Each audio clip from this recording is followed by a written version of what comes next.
Hello दोस्तों, नमस्ते, प्रणाम। कैसन बानी लो आप लोग? हम तो आशा करते नहीं आप लोग बहुत अच्छा खोल। और आज हम आप लोग के एगो बहुत ही अच्छा सावन का कजरी सुनाओ तनी माता रानी और भगवान जी का। तो ये आप लोग के कैसन लगे कमेंट कर लो और आई लोग गीत सुनी लो।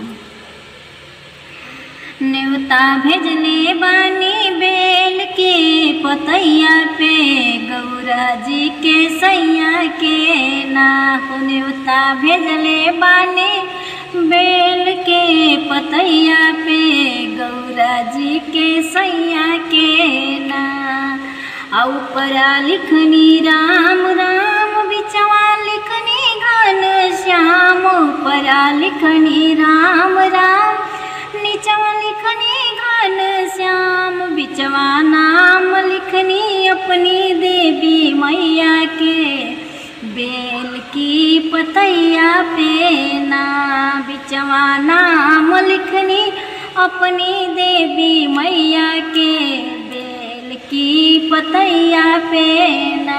हो नेवता भेजले बानी गौरा जी के सैया के बेल की पतैया पे ना।